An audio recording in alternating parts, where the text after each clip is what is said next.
कौन गाम उपजल सासु पान कबीर हे आए नर कबीर हे कौन गाम चातारा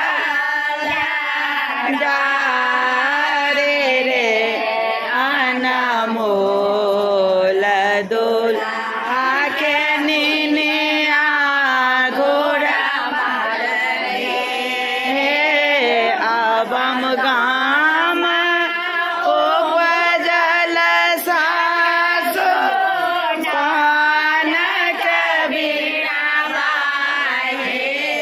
आहे नर कबीर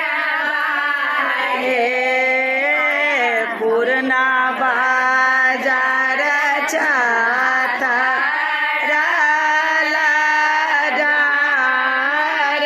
रे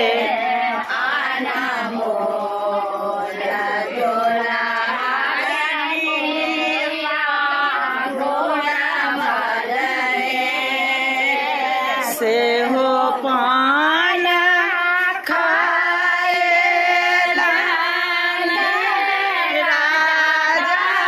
दुलारे आए राजा दुलारे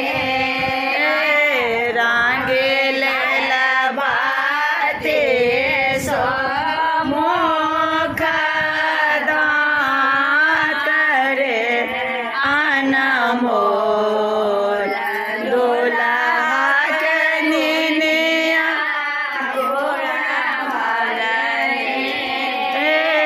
घर सो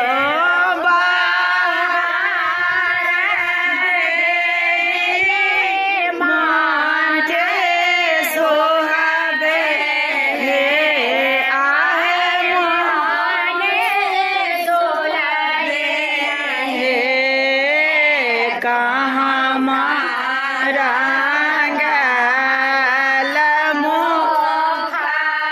दात रे अनमोल दुल्हा के निनिया घोड़ा तोहरो नैहर भानी मोर ससुर रे आहे मोर ससुर हे सर हो जे रंगाला मुख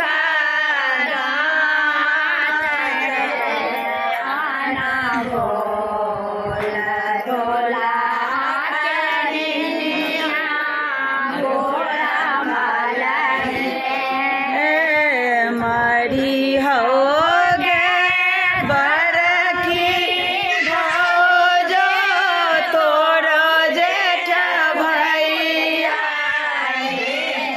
आहे तोरो जेठ भैया मोरा प्रभु राखा लालो भाई रे अनमोल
सो